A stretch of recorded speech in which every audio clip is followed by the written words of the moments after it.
सूजी वाली देसी पंजीरी आज हम बनाएंगे जो कि बहुत ही ताकत वाली और बहुत ही हेल्दी होती है क्योंकि इसमें बेशुमार हेल्दी चीज़ें जैसे कि नट्स और ड्राई फ्रूट्स वगैरह का इस्तेमाल किया जाता है। हर इंग्रेडिएंट के अपने ही हेल्थ बेनिफिट्स हैं और इसी वजह से इसको स्पेशली न्यू मदर्स के लिए भी बनाया जाता है। न्यू मदर्स के अलावा भी जो लोग फिजिकली वीक होते हैं या बच्चों के लिए भी ये पंजीरी बहुत ज़्यादा फायदेमंद है। रेगुलर बेसिस पे इसका इस्तेमाल हर कोई कर सकता है, लेकिन एक लिमिटेड सी क्वांटिटी में 1 या 2 टेबल स्पून के जितना आप इसे बनाएं और डेली बेसिस पे खुद भी इसका इस्तेमाल करें और बच्चों को भी खिलाएं। बेनिफिट्स के साथ साथ अगर इसको टेस्ट के लिहाज से भी देखा जाए तो ये बहुत ही मज़े की बनती है। अस्सलाम वालेकुम, मैं हूँ Sadia Uzair. Welcome back to Sadia Uzair's kitchen. तो चलिए बिना टाइम वेस्ट किए रेसिपी स्टार्ट करेंगे। बिस्मिल्लाहिर्रहमानिर्रहीम। सबसे पहले यहाँ पर हम कुछ नट्स को एक ही साथ एक बॉल में निकाल लेंगे क्योंकि इनको फ्राई हम एक ही साथ करेंगे। इन सभी नट्स की जो फ्राई होने की टाइमिंग है वो सेम ही है। बॉल में शामिल करेंगे आधा कप बादाम, आधा कप अखरोट, आधा कप काजू और आधा कप इसमें शामिल करेंगे पिस्ते। यहाँ पर आपने देखा है कि मैंने इनको निकालने के लिए मेजरिंग कप का इस्तेमाल किया है। आप भी कढ़ाई में शामिल करेंगे 4 से 5 खाने के चम्मच खालिस घी। इस पंजीरी को खालिस घी में ही बनाया जाता है, लेकिन अगर आपको खालिस घी का टेस्ट पसंद नहीं है तो आप कोकोनट ऑयल का भी इस्तेमाल कर सकते हैं। फ्लेम ऑन करेंगे और जो सारे नट्स हमने मिक्स किए थे वो इसमें शामिल कर देंगे। अब इनको हमें बहुत हल्की आंच पर फ्राई करना है, तेज़ आंच पर इनको फ्राई नहीं करना वरना नट्स जल सकते हैं। इस टोटल रेसिपी में तकरीबन 250 से 300 ग्राम तक खालिस घी का इस्तेमाल होगा, लेकिन सारा घी इसमें हमें एक साथ शामिल नहीं करना क्योंकि जैसे जैसे नट्स और ड्राई फ्रूट्स को आप फ्राई करते जाएंगे तो जो लास्ट वाला घी होगा वो बिल्कुल जल जाएगा। इसलिए थोड़ा थोड़ा घी साथ साथ शामिल करते जाएं और सभी ड्राई फ्रूट्स को फ्राई करते जाएं। तो जैसे ही आपको लगे कि इनके ऊपर थोड़ा सा कलर आना शुरू हुआ है तो आपने इनको फ़ौरन से घी में से निकाल लेना है। और नेक्स्ट अब हम इसी कढ़ाई में फूल मखानों को फ्राई करेंगे। यहाँ पर मैंने मेजरिंग कप से नाप कर 3 कप फूल मखाने लिए हैं। अगर कढ़ाई में घी ना हो तो आप इसमें थोड़ा सा घी शामिल करें, घी में ही हमें इनको फ्राई करना है। यहाँ पर कढ़ाई में क्योंकि घी था तो इसलिए मैंने इसमें शामिल नहीं किया। तो अब इनको भी हम इसी तरह से लगातार हिलाते हुए हल्की आंच पर फ्राई करेंगे। तो हल्की आंच पर इनको हमने फ्राई कर लिया है, कढ़ाई में से निकाल लेंगे। और इनके फ्राई होने की पहचान है जब हम इनको इस तरह से हाथ से तोड़ेंगे तो ये बहुत ही क्रिस्पी हो जाएंगे और हाथ से इजीली टूट जाएंगे। तो अब नेक्स्ट उसी कढ़ाई में दोबारा से हम डालेंगे 4 से 5 खाने के चम्मच घी और इस बार हमें इस घी में गोंद को फ्राई करना है। एडिबल गम होती है जो कि किसी भी पंसार की शॉप से बहुत इजीली मिल जाती है। बड़े बड़े पीसेस में भी अवेलेबल होती है, लेकिन अगर हम इसको इस तरह से छोटे पीसेस में लेते हैं तो ये बहुत अच्छी इक्वल फ्राई होती है। लेकिन अगर आपको ये बड़े पीसेस में मिले तो फिर आप उसको तोड़कर इस तरह से छोटे पीस करें और फिर उसके बाद इसको घी में फ्राई करें। यहाँ पर मैंने 100 ग्राम एडिबल गम ली है जो कि तकरीबन पौना कप बनेगी। आप देखें जैसे जैसे हम इसको फ्राई कर रहे हैं वैसे वैसे ये पॉपकॉर्न की तरह फूल रही है।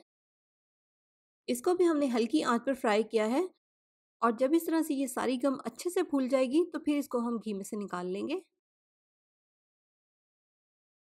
और नेक्स्ट अब हम घी में फ्राई करेंगे 1/4 कप पंपकिन सीड्स और इसके साथ ही इसमें शामिल कर देंगे 1/4 कप वाटरमेलन सीड्स जिनको चार मगज भी कहते हैं। इन दोनों की फ्राई होने की टाइमिंग सेम है, इसलिए हम इनको साथ ही फ्राई कर लेंगे और इन्हें भी हमें हल्की आंच पर फ्राई करना है। ये देखिए इनको भी हल्का सा कलर आने तक फ्राई करना है। और नेक्स्ट कढ़ाई में थोड़ा सा घी शामिल करके इसमें हम 4 टेबलस्पून फ्लैक्स सीड्स जिनको अलसी के बीज कहते हैं इन्हें फ्राई करेंगे। तो 1-2 मिनट तक हल्की आंच पर इनको भी फ्राई करके निकाल लेंगे।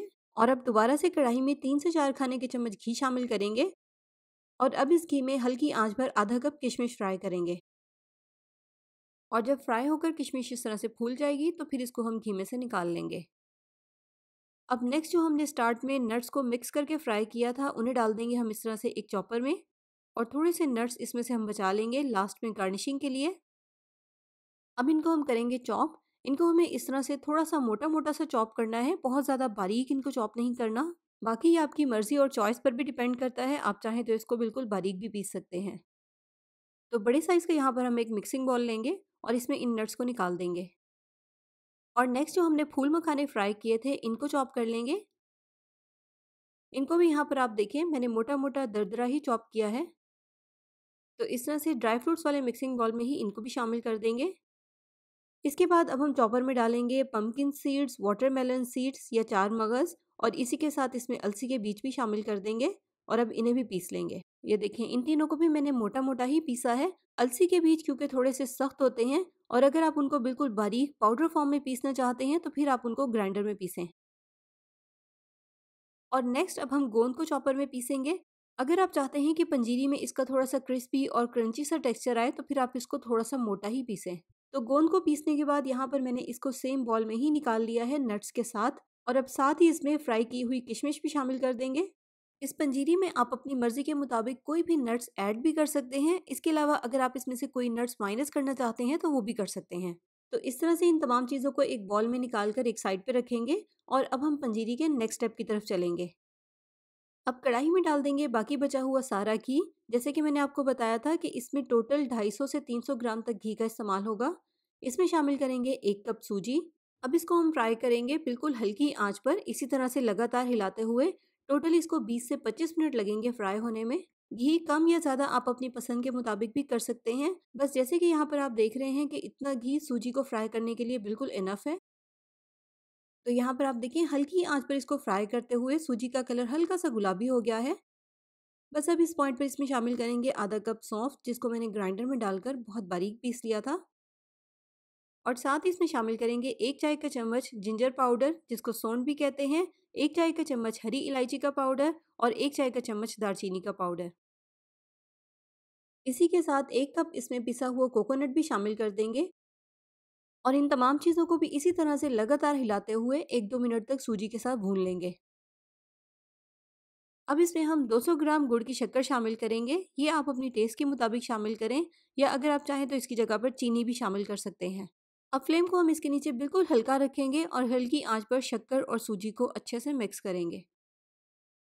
तो इनकी अच्छे से मिक्सिंग करने के बाद अब फाइनली जो हमने ड्राई फ्रूट्स पीस कर और मिक्स करके रखे थे वो इसमें शामिल कर देंगे।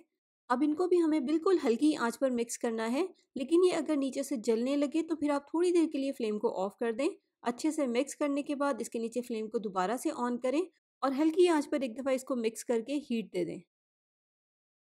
तो अच्छा सा मिक्स देने के बाद यहाँ पर हमारी पंजीरी बिल्कुल रेडी है। आप इसको किसी भी एयरटाइट कंटेनर में डालें और फ्रिज से बाहर ही स्टोर करें। 2-3 महीने तक तो ये बिल्कुल ठीक रहती है। और जैसे कि आजकल सर्दियों का मौसम है तो सर्दियों में तो ये बिल्कुल भी ख़राब नहीं होती। तो आप इसे बनाएं और एक लिमिटेड सी क्वांटिटी में 1 या 2 टेबलस्पून के जितना इसका रेगुलर इस्तेमाल करें। बच्चों और बड़ों सभी के लिए ये बहुत ही फ़ायदेमंद है। और अगर एक-एक चीज़ के हम न्यूट्रिशन वैल्यू और फ़ायदे डिस्कस करेंगे तो वीडियो बहुत ज़्यादा लंबी हो जाएगी। बस ये जान लें सेहत के लिए ये एक बहुत ही बेस्ट चीज़ है। एक लिमिटेड सी क्वांटिटी में लेकिन आपने इसको खाना है, बहुत ज़्यादा क्वांटिटी में इसका इस्तेमाल नहीं करना। तो ट्राई कीजिएगा, सर्दियों के लिए एक बहुत ही स्पेशल और ख़ास रेसिपी है जो कि मेरे घर में भी रेगुलर ही बनती है, स्पेशली सर्दियों में। इस वीडियो के नीचे आपने कमेंट भी ज़रूर करना है कि आपको ये रेसिपी कैसी लगी। जाते-जाते वीडियो को लाइक, शेयर, चैनल को सब्सक्राइब भी ज़रूर कर दीजिएगा। अपना बहुत सा ख्याल रखिएगा, दुआओं में याद रखिएगा। Thank you for watching. अल्लाह हाफ़िज़।